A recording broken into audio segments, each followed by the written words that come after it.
Aleluia! A graça e a paz do nosso Senhor e Salvador Jesus Cristo a todos os queridos irmãos e queridas irmãs.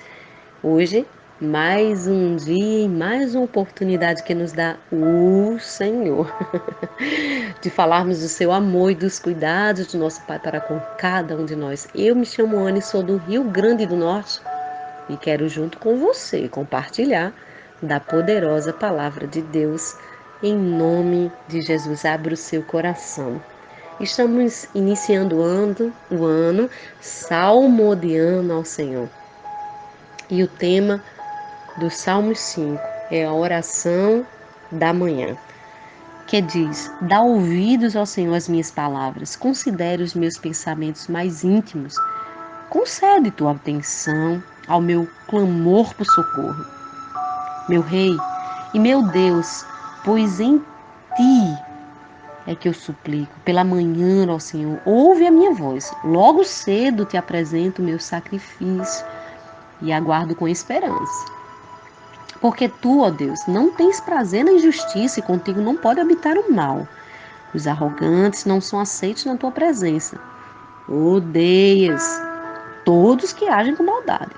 Destróis os mentirosos, os que têm sede de sangue, e os fraudulentos são abomináveis ao Senhor. Quanto a mim, graças à tua misericórdia, poderei entrar em tua casa e me prostrarei em direção ao teu sagrado templo, com reverência e adoração. Conduz-me, ó Senhor, na tua justiça, por causa dos que me espreitam. Aplane na minha frente o teu caminho. Na boca deles não há palavra sincera, e suas mentes tramam continuamente o mal. Suas gargantas são como túmulos abertos, e suas línguas seduzem e enganam. Condena-os, ó Deus, caiam eles em suas próprias tramas.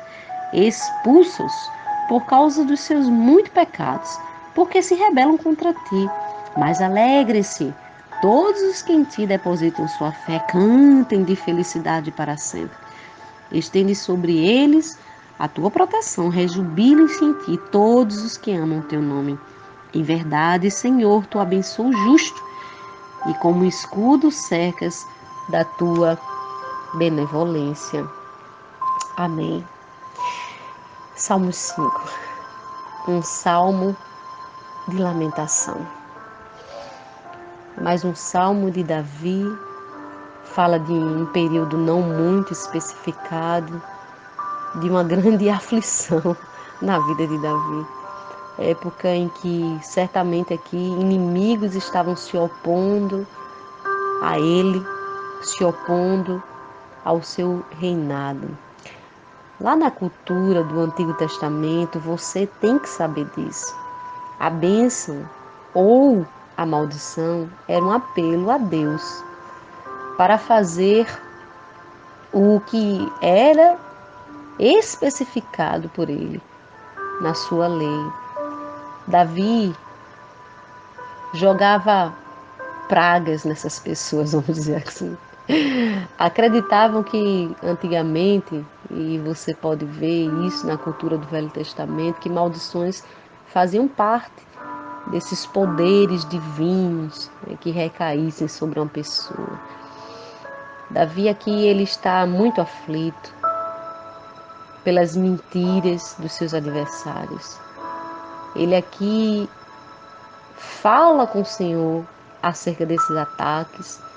Ele expressa para o Senhor.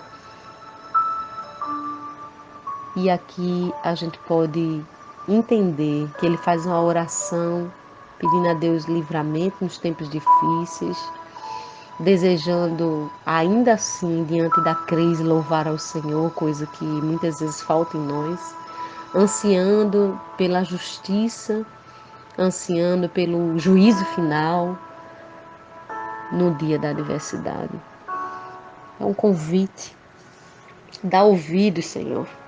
Dar ouvidos é muito mais do que escutar. Trata-se de alguém que está querendo a atenção de Deus e está até achando que Deus se esqueceu do seu caso. Talvez você possa se sentir assim hoje, Sabe aquele momentinho que você chama Deus para a cadeira e diz assim: senta aqui e me escuta, por favor. Dá um pouco de atenção a mim. Sabe quem está sofrendo? Parece que tem uma hora de desespero, né? Eu entendo algumas irmãs e alguns irmãos que querem colocar até Deus no canto da parede, pragueja contra todo mundo, amaldiçoa o inimigo.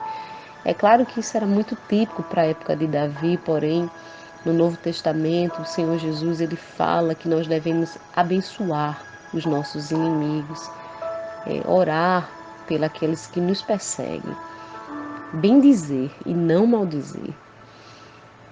E no Velho Testamento, lá em Números, diz que Deus, quando resolve abençoar um povo, não tem que amaldiçoar. Ele não é filho do homem para que minta, nem filho de Adão para que se arrependa. Ninguém pode lançar poderes espirituais malignos contra os escolhidos de Deus. Ou seja, praga de urubu não pega, né? E por que eu digo urubu? Porque tem uns crentes que ferdem a carniça, não é? Orando contra crente, achando que o crente é seu adversário, é seu inimigo. Quando a Bíblia diz que nós temos sim inimigo, mas que este inimigo ele é espiritual. É claro que existem pessoas ruins e que dão lugar a Satanás mesmo, mas não deixa de ser uma legalidade que elas próprias concedem pela sua mentalidade depravada e perversa. Elas terminam se entregando aos ardis de Satanás. Mas aqui esta palavra fala que Deus considera os pensamentos mais íntimos. Coisa boa é saber o que você entrega, o que você fala a Deus. A Bíblia diz que não há nada oculto e escondido que não venha a ser revelado. Você já pensou? O salmista Davi ele era tão sincero no que ele orava que tinha hora que ele dizia assim: transforma minha treva em luz. Para onde é que eu vou, Senhor? Ele fala lá no Salmo 139. Quer dizer, se eu for até o mais profundo da terra, lá tu estás. Se eu subir, tu estás também. Não adianta, irmão, se esconder diante de Deus. Não adianta. Você pode rodar o mundo, você pode tentar fazer o que for. Deus conhece o que há no seu coração. E Deus aborrece. Você sabe o que é aborrecer? É odiar. E o ódio de Deus não é simplesmente um sentimento. É algo que você faz e que é contra a vontade divina. Deus se coloca contra você quando você faz o que é contra Ele. Então não adianta expressar a maldade, pensar a maldade, achar que vai manipular poder espiritual, porque com Deus isso não funciona. E ainda mais contra quem é de Deus.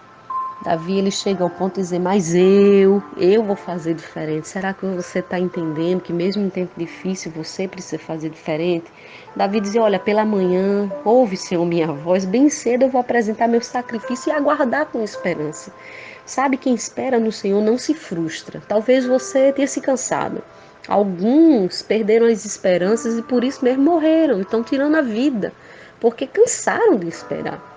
Ei, espera pacientemente no Senhor e Ele vai se inclinar para você e vai dar ouvido ao seu clamor.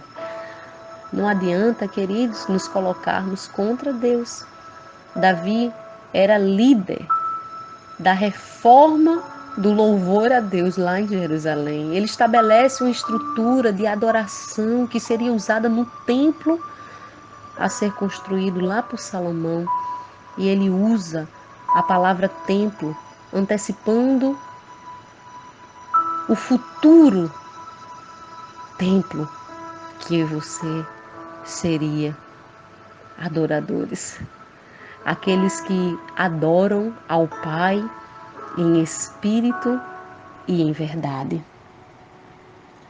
Deus não tem prazer com injustiça, Ele não habita, o mal não habita com Ele e de fato não permanecerá diante dele, não se prostrará diante da sua casa ou em direção ao seu templo sagrado, como ele disse. Essas pessoas com adoração que são adoração irreverente, e inverídica. O que é reverenciar a Deus? É temer a Deus. E o que é adorar a Deus? É tê-lo como centro, é tê-lo como altar. Davi ora a Deus. E Davi nos ensina que nós devemos, ao entrar no templo, nos prostrarmos, que é uma atitude de rendição. Se prostrar é isso, render ao Senhor. E não é se prostrar de qualquer jeito, porque não é simplesmente o fato de estar de joelho, não é o fato de estar prostrado no sentido físico, e também porque você sabe que os judeus eles fazem isso até hoje, mas é prostrar o coração, é ter reverência. Reverência é ter temor e reconhecer a adoração. Às vezes a gente está ali, mas a gente não adora a Deus. A gente está ligado em outras coisas. A gente está preocupado com a roupa que o irmão veio, com o sapato que o outro tá, com o cabelo que o outro não pintou. E sabe, quando a gente entra no templo, no lugar santo, a gente precisa se conectar com o Santo dos Santos. A gente precisa ser o lugar onde Deus vai derramar o seu poder. A gente precisa preparar o sacrifício. Antigamente, nos templos antigos, era feito todo um ritual para que o sacerdote se achegasse diante da presença de Deus. Ele precisava ter vestes lavadas, ele precisava ter o cordeiro pronto, ele precisava reconhecer que aquele cordeiro estava ali substituindo o seu lugar. E quem dera a gente fizesse a mesma coisa que o Velho Testamento nos ensina, entendendo que precisamos estar com as vestes alvas mais que a neve, reverenciando ao Senhor de todo o nosso coração, temendo ao seu santo nome, nos prostrando diretamente diante do seu templo, fazendo um sinal de rendição ao Senhor, entendendo que Jesus morreu por nós, Ele foi esse cordeiro e que hoje todos nós temos acesso à presença de Deus por causa desse sacrifício. Ele nos conduz e é por causa de Jesus que nós somos justificados e aceitos na presença de Deus. Ele de fato nos preparou um caminho. E é muito bem verdade que Davi diz, olha, eu reconheço que na boca de alguns não há palavras sinceras e as mentes deles tramam. E não vão deixar de tramar, queridos. Não vão deixar de tramar. Essas pessoas, elas vão ser convertidas por uma ação generosa do Espírito Santo. Sabe, a Bíblia diz que não é força e não é violência, é o Espírito Santo de Deus. E somente o Espírito Santo pode convencer um homem. E se o homem não permitir, bom, morrerá na incredulidade, porque negou a justiça de Deus e Deus já não pode fazer nada por eles. Condenam-os Deus e eles caem em suas próprias tramas.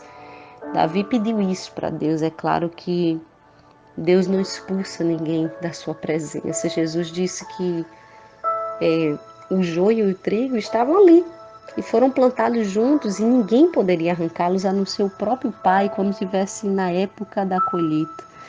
Mas se você considera-se trigo e meio joio, alegre-se. Alegre-se por depositar a sua fé sincera diante do Senhor, por cantar, por louvar, por reverenciar o nome dEle. Rejubile-se, você que é muito mais do que se alegrar, é extrema alegria. Rejubilar. Rejubile-se por causa de Deus.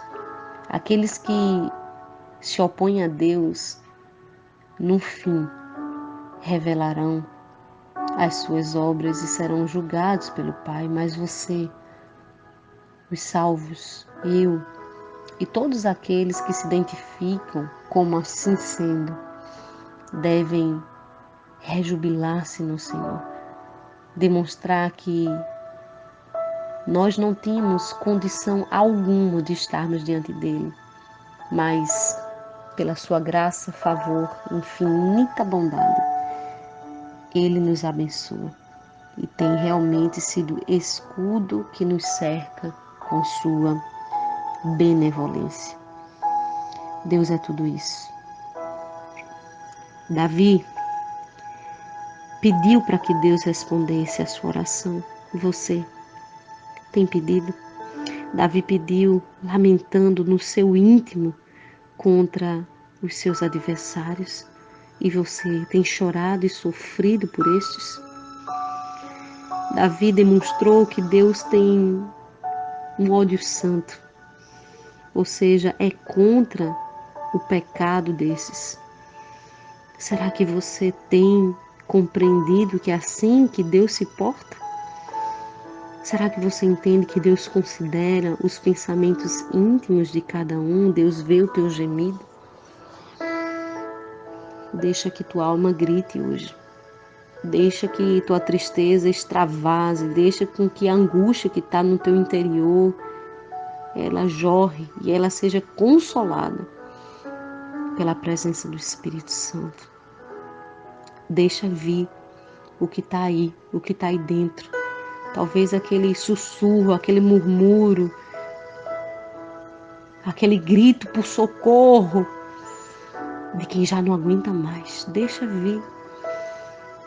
Ele está preparando lugar para você, ele está preparando morada, ele está preparando uma grande cerimônia de festa. E quando você chegar lá vai valer a pena, porque ele vai enxugar dos teus olhos toda lágrima, já não haverá mais pranto e nem dor. E você estará com ele eternamente. Deus marcou encontro com Davi. Ele sempre marcava encontro com Davi na tenda da congregação. Deus marcou encontro com você hoje.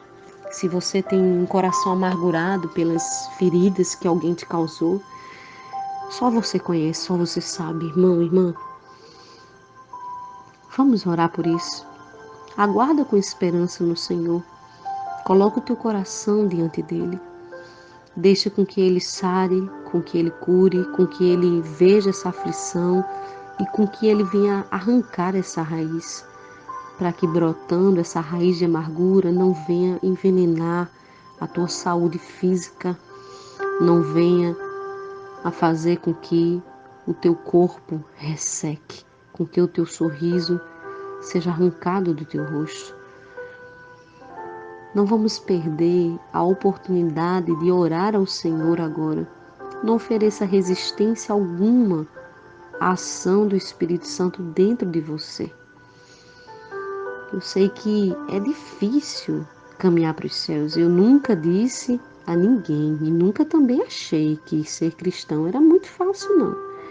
Ser difamado e entender o que Davi disse aqui, que tem gente que tem a garganta como um túmulo aberto. Ei, gente, túmulo aberto fede pra caramba, viu? Tu já pensou a caatinga que sai desse negócio? Língua que seduz e engana, tem muita gente. Mas Jesus disse exatamente isso com a classe chamada fariseus. Eles são como sepulcro caiado. E que nós venhamos a nos resguardar dos sepulcros caiados. Nada melhor do que meditar na palavra de Deus. Ela é cura para a nossa alma e ela firma os nossos pés sobre a rocha. Olhemos para Cristo. Vamos orar. Pai bendito e amado, queremos pedir que o Senhor seja o nosso escudo e a nossa proteção contra as ações, Senhor, do inimigo. Queremos pedir, ó Pai, que o Senhor nos cerque com o seu poder, assim como o Senhor fez com Davi, permitindo com que ele fosse até o teu templo, com que ele rendesse a adoração ao Senhor com reverência, com tremor. Nós estamos diante da sua presença. E eu sei que ele entregava, Senhor, os seus sentimentos mais íntimos diante do Senhor. E nós também queremos entregar ao Senhor as mágoas que nos foram causadas, as aflições, as angústias da alma, até raízes de amargura que porventura brotem no nosso coração e envenenem o nosso corpo. Queremos pedir, Senhor, a gentileza para que o teu Espírito arranque este mal e seque-o pela raiz. Em nome do Senhor Jesus, Tira toda a nossa resistência, Senhor, a ação do Teu Espírito. O Evangelho não é conforto, mas confronto. Livra-nos, Senhor, dos ardis dos nossos inimigos. Livra-nos, Senhor, do mal, do engano. Livra-nos daqueles que nos espreitam, daqueles que nos cercam, daqueles que tramam nas suas mentes. Essas mentes diabólicas, perversas. Livra-nos, Senhor, em Teu nome. Põe alegria no nosso coração. Aviva a fé que procede do Teu Espírito e que nós venhamos a ser abençoados com a Tua presença para a glória do Teu nome. É o que a Ti oramos e Te agradecemos. Amém e amém.